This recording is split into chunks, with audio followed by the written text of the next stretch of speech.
As the nationwide nursing shortage looms on and is only predicted to get worse as the baby boomers age and require additional health care, the need for change in nursing education is clear. Nursing is by far the largest healthcare profession in the United States, with more than 2.6 million registered nurses practicing in hospitals and other settings nationwide.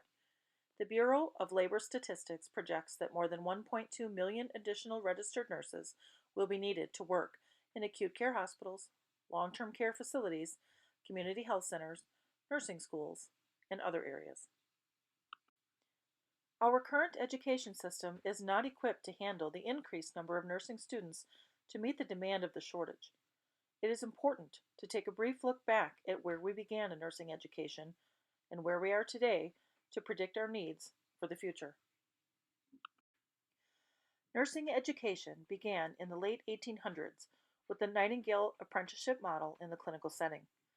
As hospitals developed in the early 1900s, education of nurses and staffing of hospitals became synonymous. Students learned through lectures from physicians, from other nurses, and from the long hours of caring for patients guided by hospital protocol. Nurses were guided more by tradition than science during those years.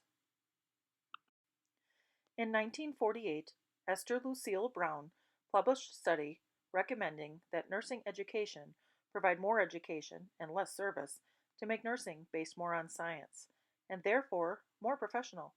She also called for a two-tier system of nursing education, a practical nurse and a professional nurse who would supervise the practical nurse. These changes moved control of nursing education away from the traditions and physicians to nursing faculty in colleges where a variety of curriculum could be introduced and reviewed based on research and analysis. From the 1950s and 60s and up through today, ADN programs flourished, with BSN programs developing a bit more slowly, with graduates of diploma programs in hospitals steadily declining. Professional nursing organizations and nursing faculty worked toward moving the education of nurses out of hospitals and into the university setting to provide a more professional education. BSN program curriculum was determined by nursing faculty, so clinical experiences were focused on learning and not service. The goal of the BSN program was, and still is, the preparation of an independent professional nurse with a scientific basis for practice. As nursing became part of traditional higher education, the nursing faculty became part of that system, with full-time faculty and tenure-track positions, which require not only teaching in the classroom and clinical settings, but also maintaining nursing practice experience, scholarship, and research. There is not only a nursing shortage, but also a nursing faculty shortage, and with all the requirements of doctoral nursing staff, this shortage is not likely to end anytime soon. In the last decade, nursing has become a more popular and desired major, and enrollments have steadily grown. Many nurses today are completing their associate's degree, joining the workforce, and quickly returning to school for a BSN, MSN, or beyond, while actively working and making a good wage, all the while completing additional education. Because of this trend, there is a need for seamless academic progression from community college to university with improved access to advanced education.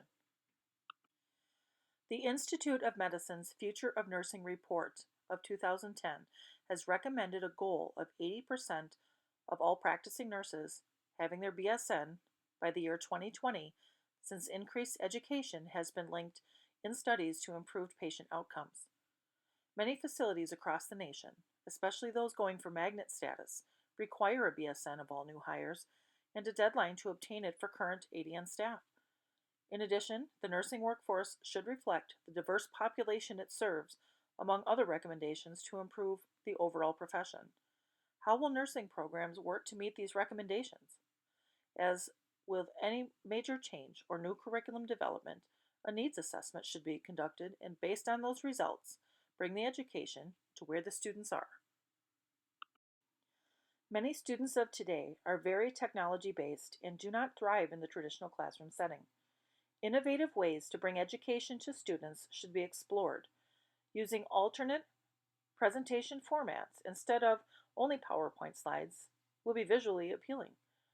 Provide links to videos. Stop mid-presentation to go through a case study or play a game. Utilizing the flipped classroom where students view lecture content, readings, and journal articles prior to class, being fully prepared to discuss, explore, and delve deeper into content may be an option. Most classrooms have smart boards that can go onto the internet to look at a website or play a video. Students come to class equipped with smartphones, tablets, and laptops, so today's classroom experience should involve these resources. Who is involved in curriculum development that can make these type of changes a reality? Stakeholders may include nursing faculty, non-nursing faculty, the dean of nursing, nurse leaders from area practice settings, nurse educators from public and private higher education and all degree levels, local hospitals, and other area business leaders. Curriculum change can be made by stakeholders, but the content of nursing programs and individual courses will be made by nursing faculty. Opportunity and innovation are born out of crisis, and we are currently in a nursing shortage crisis. Innovation is not always readily accepted, and gaining consensus among all stakeholders can be challenging. Building partnerships, developing meaningful communication, and sustaining commitment will be key to making change successful. Both the Carnegie Foundation study and the Institute of Medicine report on the future of nursing have identified academic practice partnerships as foundational to the transformation needed in nursing education. Although partnerships may differ in form and approach across states and regions, the unifying theme is the creativity that arises from the connection between education and practice.